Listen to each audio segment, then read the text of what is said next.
हरे कृष्णा, तेंद्र प्रणाम आप सभी को। तो आज हम भगवत गीता के 6.10 श्लोक पे चर्चा करेंगे। योगी युंजित सततम आत्मानं रहसि स्थित एकाकी यच्चित्तात्मा निराशीर परिग्रह। अनुवाद तथा तात्पर्य श्री प्रभुपाद जी के द्वारा। श्री प्रभुपाद की जय।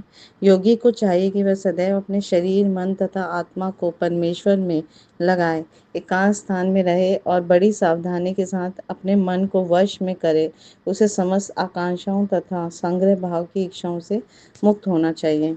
तो भगवान यहाँ बहुत सुंदर संदेश दे रहे हैं कि जो भी योगी बनना चाहता है उसे ये योग्यताएं अर्जित करनी चाहिए कि उसे अपने तन, मन और आत्मा सबको भगवान में लगाना चाहिए, एकांत स्थान में रहना चाहिए और एक जैसे जो चेतना वाले लोगों के साथ ही संगति करनी चाहिए और बहुत सावधानी से मन को वश में करने का प्रयास करना चाहिए और सारी आकांक्षाओं और संग्रह भाव से मुक्त होना चाहिए, क्योंकि ये सब हमें भौतिक जगत से बांधने वाले हैं। तो तात्पर्य में श्री प्रभुपाद जी सुंदर व्याख्या कर रहे हैं कि भगवान श्री कृष्ण की अनुभूति ब्रह्म परमात्मा और शिव भगवान के विभिन्न रूपों में होती है।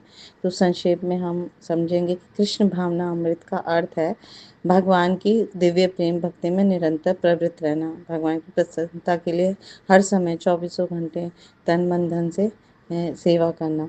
परंतु जो लोग निराकार ब्रह्म या अंतर्यामी परमात्मा के प्रति आसक्त होते हैं तो वो भी आंशिक रूप से कृष्ण भावना भावित हैं, क्योंकि धीरे धीरे उनका प्रगति होगा। अनेकों जन्मों के बाद फिर वो भगवान का सर्वश्रेष्ठ सत्ता साकार रूप को भी वो समझ जाएंगे, क्योंकि निराकार ब्रह्म जो है भगवान श्री कृष्ण की आध्यात्मिक किरण होती है और परमात्मा भगवान श्री कृष्ण का सर्वव्यापी आंशिक विस्तार होता है। तो इस प्रकार जो निर्विशेषवादी या ध्यान योगी अपरोक्ष रूप से यानी इनडायरेक्टली वो कृष्ण भावना भावित ही होते हैं। तो प्रत्यक्ष कृष्ण भावना भावित या भगवान के जो साकार रूप के जो भक्त होते हैं वो सर्वोच्च योगी होता है, क्योंकि ऐसा भक्त जानता है कि ब्रह्म या परमात्मा क्या है ना। तो उसको परम सत्य के विषय में पूर्ण ज्ञान होता है कि ईश्वर भगवान कृष्ण ही परम सत्य है।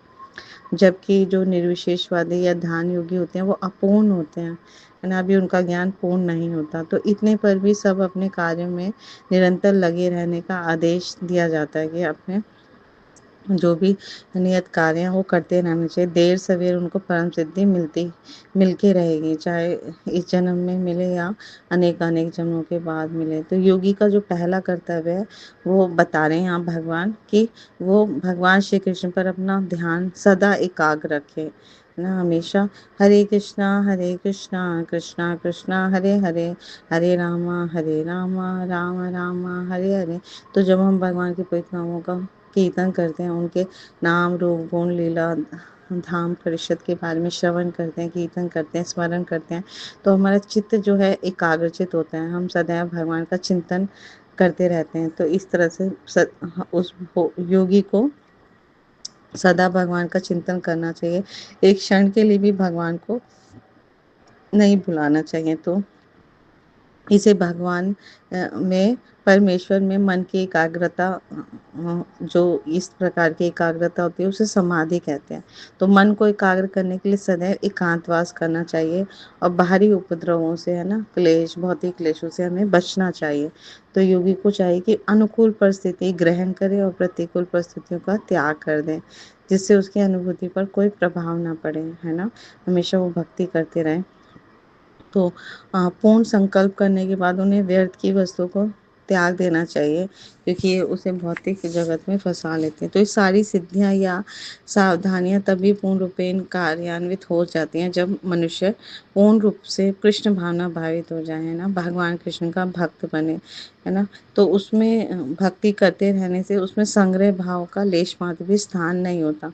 तो श्री रूप गोस्वामी भी कहते हैं, बहुत सुंदर श्लोक कहते हैं श्री भक्ति रसामृत सिंधु अध्याय 2 में, अनासक्तस्य विषयान् यथार्हम् उपयुञ्जत निर्बन्धा कृष्ण संबंधे युक्तः वैराग्यम् उच्यते प्रापंचिकतया बुद्ध्या हरि संबंधिनी वस्तुना मुमुक्षु परित्याग्यो वैराग्यम फल्गु कथ्यते। तो जब मनुष्य किसी वस्तु के प्रति आसक्त न रहते हुए कृष्ण संबंधित हर वस्तु को स्वीकार कर लेता है, तभी वह परिग्रह के ऊपर स्थित रहता है। दूसरी ओर जो व्यक्ति कृष्ण से संबंधित प्रत्येक वस्तु को बिना जाने त्याग देता है, उसका वैराग्य पूर्ण नहीं होता। तो क्योंकि हर वस्तु भगवान से संबंधित है, तो वो भगवान की सेवा में लगाता है।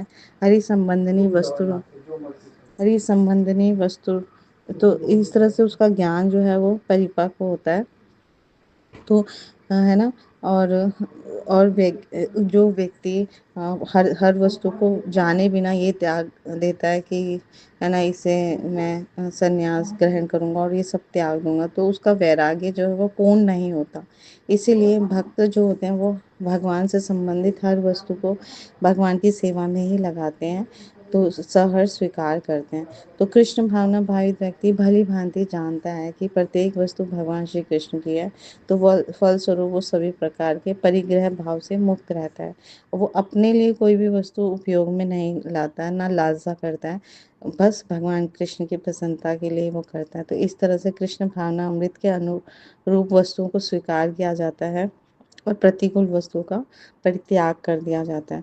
तो वो सदैव भौतिक वस्तु से दूर रहता है, क्योंकि वह दिव्य होता है। और कृष्ण भावना अमृत से रहित व्यक्ति उसे किसी प्रकार का सरोकार न रखने के कारण सदा अकेला रहता है ना। अभक्तों से दूर रहने के कारण वो अकेला रहता है। इस अतः कृष्ण भावना अमृत में रहने वाला व्यक्ति है पूर्ण योगी कहलाता है। यानी वैष्णव जो है, भगवान कृष्ण का भक्त जो है वो पूर्ण योगी है, क्योंकि उसमें ये सारे गुण स्वतः आ जाते हैं। तो भगवान श्री कृष्ण से जिसका भी संबंध स्थापित हो गया है, वह योगी सांसारिक विषयों या सांसारिक लोगों का संग नहीं करता। इसलिए उसे एकांत में रहने का वर्णन आया है कि एकांत में रहे या अपने जैसे जो भाव चेतना वाले लोग हैं, यानी भक्तों का ही उसे संग करना चाहिए। तो ऐसा योगी भगवान के भक्तों का ही संग करता है, क्योंकि इससे उसका अपने इष्ट श्री कृष्ण के प्रति भक्ति भाव, उनके साथ योग और अधिक पुष्ट होता है। भक्ति में वो और प्रगति करता है।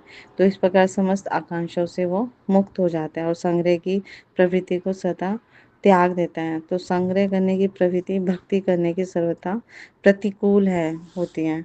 तो संग्रह करने की प्रवृत्ति मन को सदैव इस चिंतन में युक्त करती है कि कैसे हम और अधिक समृद्धि करें और ऐसे संग्रह करें। तो ये वैदिक संस्कृति नहीं है। तो मनुष्य को इस मानसिक प्रवृत्ति से बाहर निकलना होगा, तभी उसका मन भगवान श्री कृष्ण से योग युक्त हो सकता है।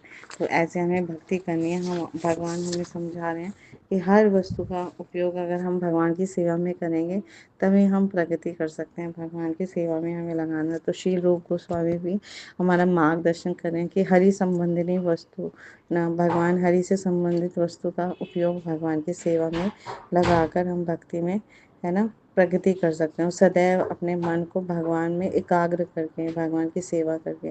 और इस कलयुग में सबसे सर्वश्रेष्ठ और सरल सेवा जो है भगवान के पवित्र नामों का श्रवण करना, कीर्तन करना है। Thank you so much. Guru Maharaj की जय, श्री प्रभुपाद की जय, आप सब भक्तवृंद की जय।